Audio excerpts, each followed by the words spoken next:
I want to make this very clear. This has never happened for me before in any class this late, as in we're about to be into the NFL draft. We're getting close to single digits in days left until the NFL draft. So in today's video, I'm putting all my money on the table. All right. I'm showing all my cards. These are my final 2025 rookie rankings. And this is for Superflex PPR leagues. All right. So let's start with tier one. Nothing has changed. This has been exactly how my rankings have looked since November when I brought my first set of rookie rankings. Still Ashton Jeanty 101. No one in this class, I believe, is worthy of challenging him at the top of the pack right now. It seems like he's a lock to go top 15, maybe top 10 in the NFL draft. I believe personally, I've said this all offseason, that he is a Bijan Robinson, Jahmyr Gibbs level prospect. I think he's a lock again to get that first round capital, to be the workhorse for a team at the very beginning of his career. These are the type of running backs that you just cannot trade for in your dynasty leagues. Probably going to be the most valuable player in this class 1 year out. Here are some teams who have brought him in for a top 30 visit, all right? The Giants, the Bears, the Cowboys, and the Bengals, which I thought was quite interesting. Now, the Giants, I think it would be too early for him to go third overall. I think the Bears make a lot of sense at 10 overall. I think you can make a strong case as well for the Cowboys. But if I'm going to go ahead and make some projections, which I'll do for one player in every tier in this video, I'm going to go ahead and say I think the Raiders at pick 6 seem to be the most likely scenario, the most likely landing spot for Ashton Jeanty, which I would fall in love with. You got a head coach in Pete Carroll, who his best days, as a coach in Seattle was built around what? Defense and running the damn football and winning championships. I think he could do that with Jeanty from day one. We've also got the Bears. I think if he falls to pick 10, Chicago's going to be salivating. And then, of course, to the Cowboys at pick 12. I just don't see him getting any further than that in this draft. He is a blue chip player. All right, at tier 2. This has been the same as well for me since the NFL Combine. So about a month and a half or so ago, whatever it was, Amarion Hampton on his own in the 102, been my RB2 since November. If we look at Amarion's projections right now in the NFL draft, and of course that doesn't mean that this is what's going to happen in the draft, but you'll see the Combine I circled in yellow for you. You'll see since that Combine, he has slowly cemented himself into that first round. He's now projected to be a first-round pick. A lot of people have him consensus to go to the Broncos at the 20th overall pick. If he does indeed go in round 1, which could still not happen, I'm telling you that, I recognize that, right? Then he will absolutely be locked and loaded as my 102. No one could really challenge him unless there's another running back that goes in round 1, right? And I keep hearing NFL sources say he's going to go early. All right, most recently, Jordan Schultz of Fox Sports said this. He said, Amarion Hampton continues to skyrocket up draft boards. One executive that he spoke with compared him and Ashton Jeanty to the Bijan Robinson, Jahmyr Gibbs class, saying both will go very, very early. I think that's going to happen. I really do. And the reality is, if any running back goes in round 1 outside of Jeanty, they will be locked and loaded as my 102 spot. Not only is a round 1 running back the best hit rate for star status, which is a top 24 points per game season, you'll see 86%, by far the best hit rate you can get for any player in dynasty rookie drafts. But if we go and take it a step further and look at superstar status at top 12 points per game season, you'll see all these other positions, they fall off just ridiculous amounts. But what position doesn't fall off pretty much at all? The round 1 running back, almost 80% hit rate still in that round 1 running back. So obviously when I'm looking at my projections, trying to make my calls, I do think the Broncos at pick 20 are a very realistic outcome here. They've actually brought in a ton of running backs for visits this offseason before the draft. Here's a sneaky one. How about the Texans at pick 25? They did bring in Amarion Hampton. And in fact, they're actually top 5 in running back visits before the NFL draft. That's sneaky. And then if he falls into round 2, I think the Cowboys are not going to let him fall past pick 44. But I do think it looks like he's a round 1 pick, which means he's going to be my 102.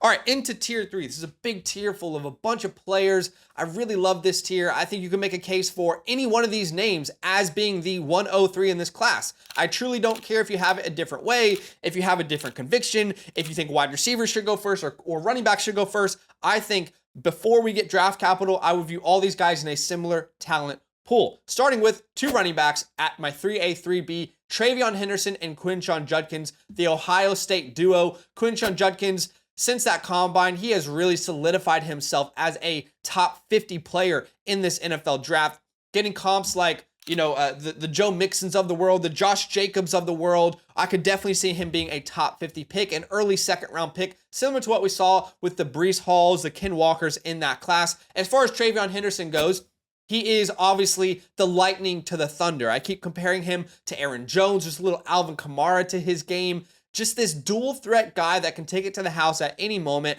I think teams are really valuing that right now, especially seeing what Jahmyr Gibbs is doing in Detroit. And of course, TreVeyon is not the same level of prospect as a Jahmyr Gibbs, but still, teams are looking to replicate that. That's a big part of the offense moving forward for a lot of these teams. Teams that TreVeyon has taken a visit with include the Cowboys and the Steelers.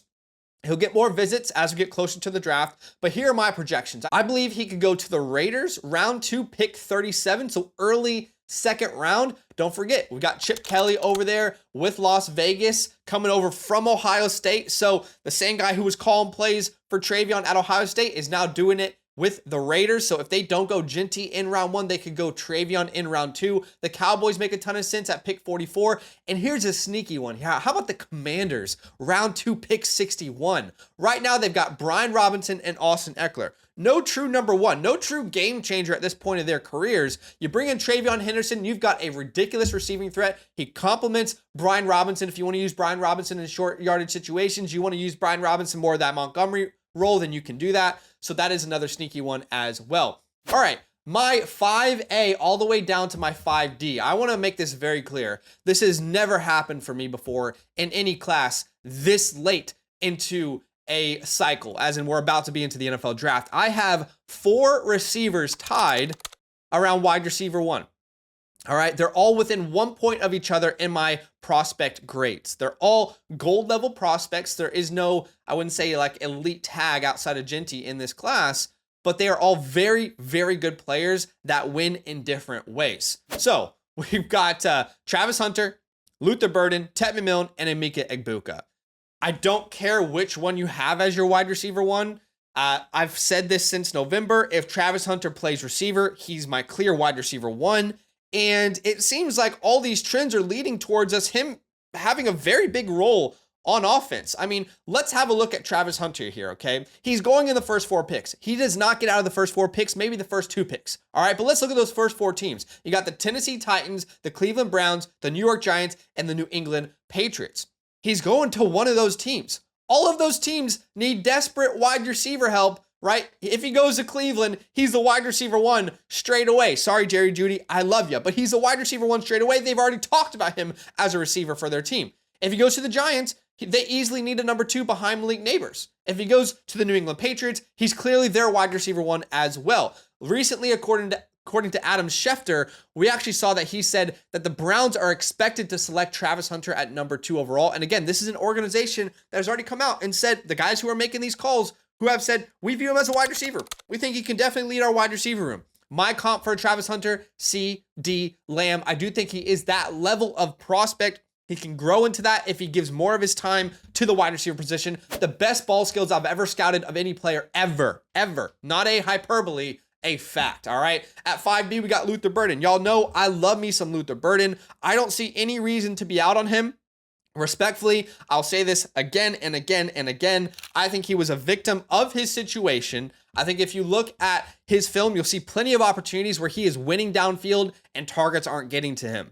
My comps for him was a combination of Jackson Smith-Njigba, Deebo Samuel, Rashee Rice. I think he is that level of player. I think he improves an offense from day 1. If you get him in round 2, of course, we're going to have to reassess. He's probably not going to be this high in my rankings. But if he does go round 1, Broncos, Texans grab him, Commanders grab him, then of course we're going to keep him in this tier. At 5C, Tet McMillan.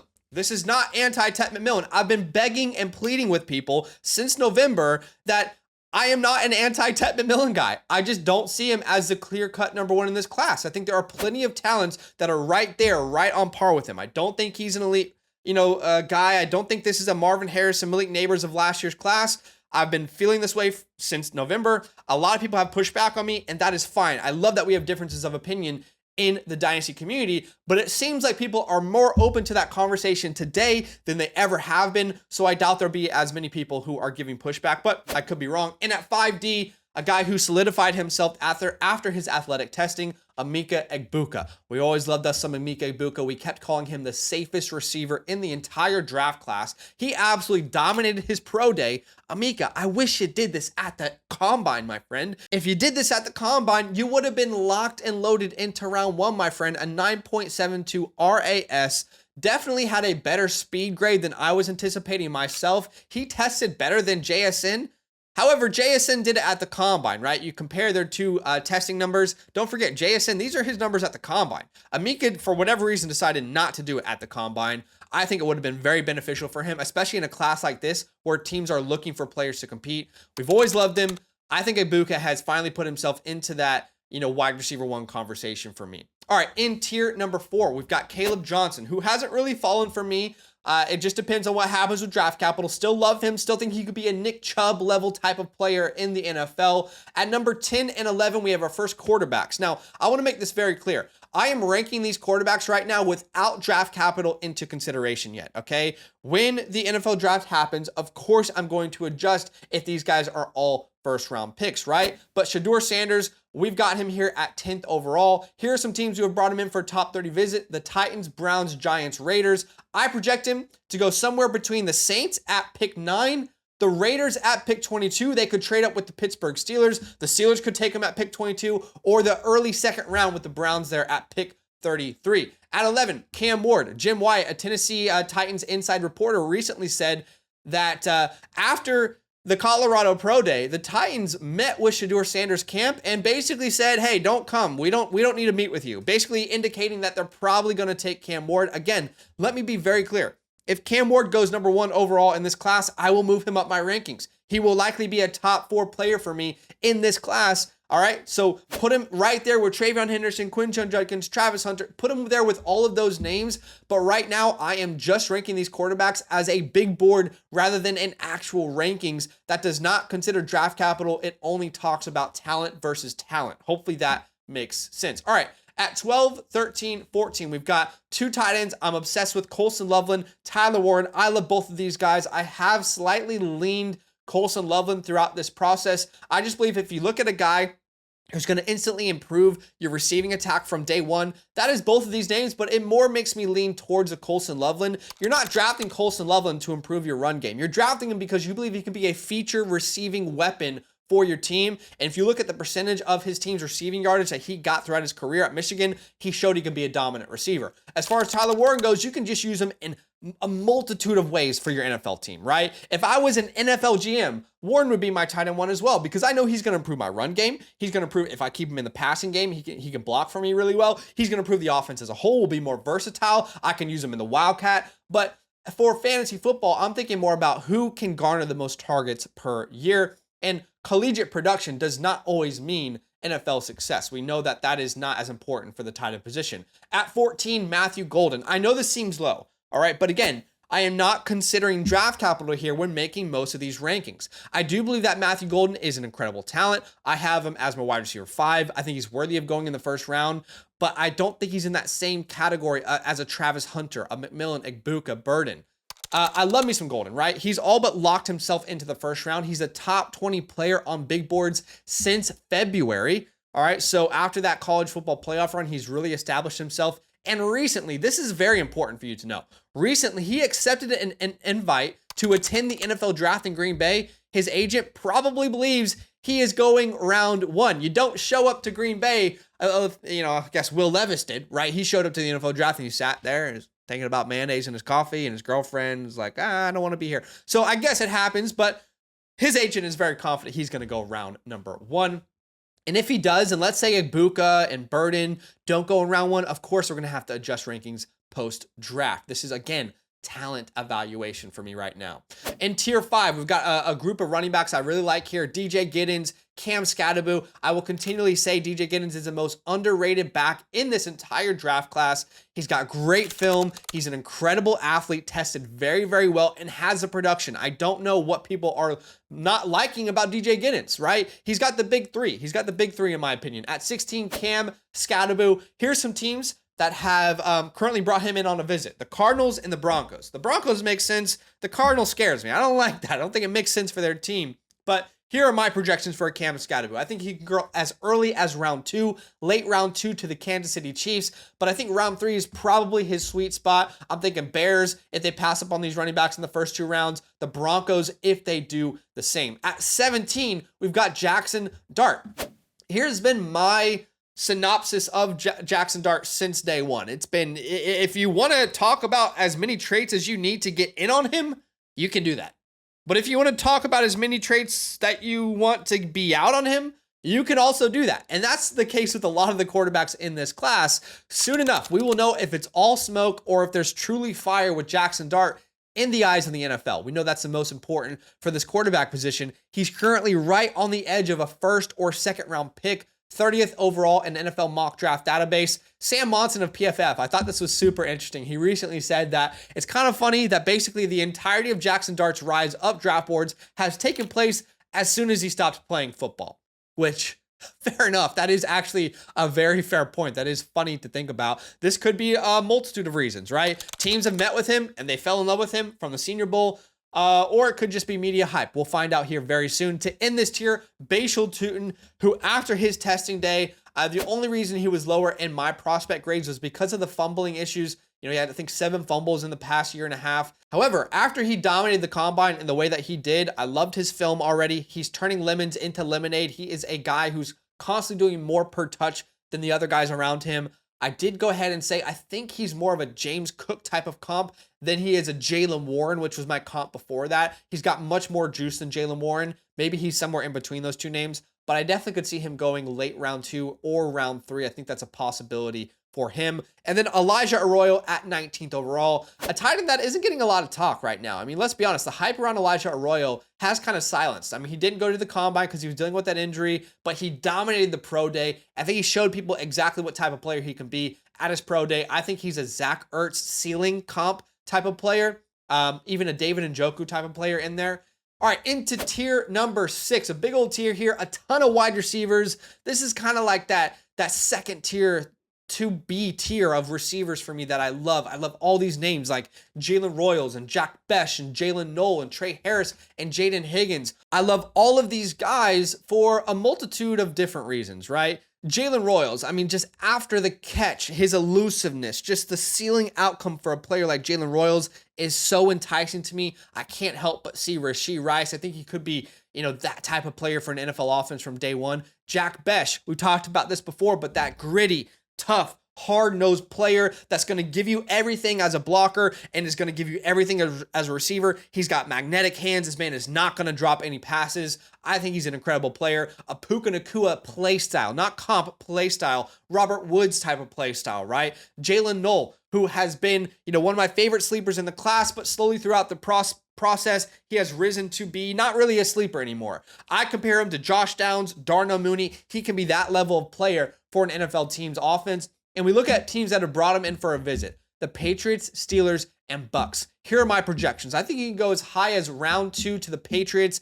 If they say go a defensive player in the first round and then they want to come back and get a weapon for Drake May, they can do that with Jalen Knoll. The Texans in round 2 make a ton of sense as well. I know they brought in Christian Kirk. That's a 1-year deal. Jalen Knoll is your perfect long-term replacement for Kirk, the Tank Dell injury, the Stephon Diggs leaving. He would be perfect in that offense. And then the Jags in round 3 could also make sense because, again, they just lost a Christian Kirk in their offense. Trey Harris has the widest range of outcomes in this class.